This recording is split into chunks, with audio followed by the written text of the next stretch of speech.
Kak Sulinya nih kepilihnya Stabu.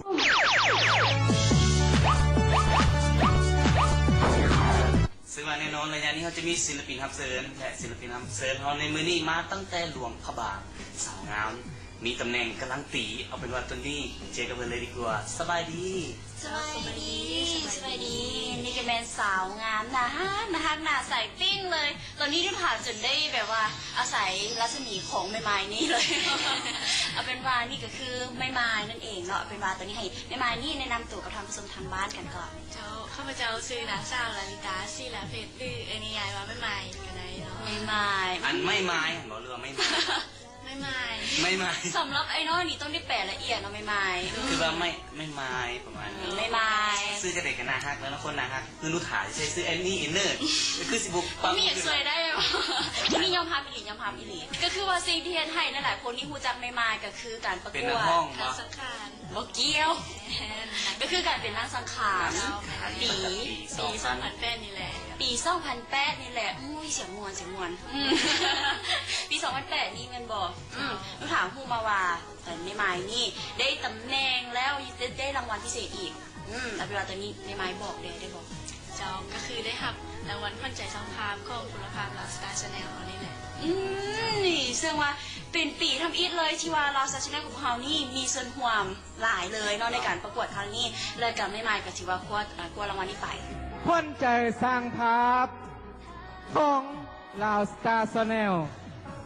ลาลิตาศิลาเพชรหมายเลข4มารับรางวัลขวัญใจสร้างภาพจากลาวสตาร์ชาแนลหนึ่งในนี้จะเป็นหนังสร้างคานและผู้อันดับที่2ได้แก่หมายเลข4ก็คือนางสาวลาลิตาศิลาเพชร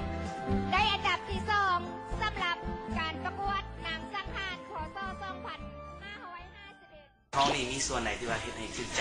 สังภาระสตาร์ชาแนลคือว่ายิ่งหมดเลยที่ไหน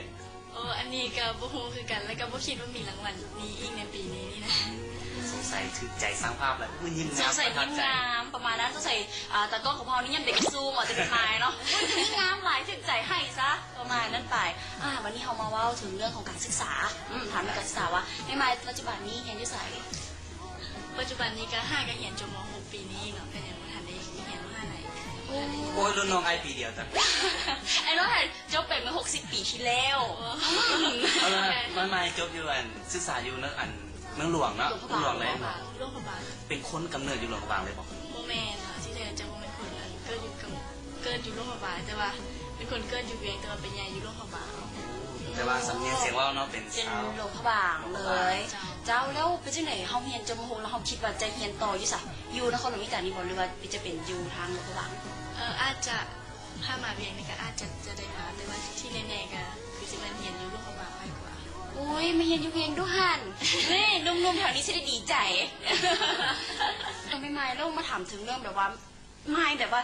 มีแรงบันดาลใจมาจากใส่ที่ค่อยแบบว่าตัดสินใจเข้าประกวดนางสังขารในครั้งนี้ถือว่าเป็นอีกงานหนึ่งที่ว่าโอ้ยสุดยอดเลยถ้าไผ่ได้รับตำแหน่งอย่างไปนี่ก็ถือว่าแบบเป็นที่น่าภาคภูมิใจเลยของแบบบางอันนี้นี่ก็ได้ปรึกษาทางผู้ปกครองเขาเจ้าก็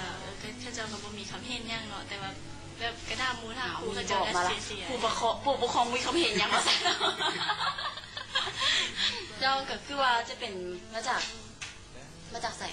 แต่ว่ามูก็เสียกันนะก็เข้าตามกระบวนการไล่กว่าจะเป็นทางเห็นบ่งตัวมาได้ไปปรึกษาน้ำผู้ปกครองน้ำอยู่เนาะแต่คนเราบอกว่าอย่างเอาเลยลูกเสียลูกเพื่อนแบบว่าตามใจไม่ไม่ก็คือว่าแล้วแต่ลูกประมาณนั้นไปก็คือว่าไม่ไม่นี่งามเข้าตาเฮียนผู้ใหญ่ได้หลายคนเลยเป็นบอกก็คือผู้หาได้ยินนะว่าไม่ไม่นี่จะเป็นทางปีกายปีกรนี่ก็ถือว่าเกือบถือบงตัวไปแม่บอกปีกายก็คิดว่าตัวเองก็คือยังบ่พร้อมแด่ขนาดก็คือว่าบ่มีความมั่นใจแล้วปีนี้เป็นปีสุดท้ายแด่ก็เลยว่าตัดสินใจเข้าประกวดซะเจ้าก็ถือว่าเป็นเครื่องเฮียนประกวดเครื่องเฮียนนำเนาะเจ้าแล้วในการประกวดนางสังขารนี่เขาเจ้าจะกำจัดกำหนดอายุจะจากปีหาจากปีอันนี้ก็คิดว่าเขาจะกำหนดได้แต่ว่ากับบุ้งคือกันคือสิบุได้กำหนดเพราะว่าผู้อ่อนกับมีผู้อายุที่น้อยกับมีแม่รู้ถามคิดว่าปีกายถามมันซัดเจ็ดสเปนเขาได้ไหมที่จริงเราได้ถามเกี่ยวกับตัวเองกับบุ้ง โบโฮเฮ้ยเชื่อไม่ไม่เชื่อสวยเนาะก็คือว่านุ่นผ่านคีราปีกายนี่ไม่ไม่อายุยังน้อยโพดประมาณนั้นไป ก็เลยว่าขาดความมั่นใจกลับไป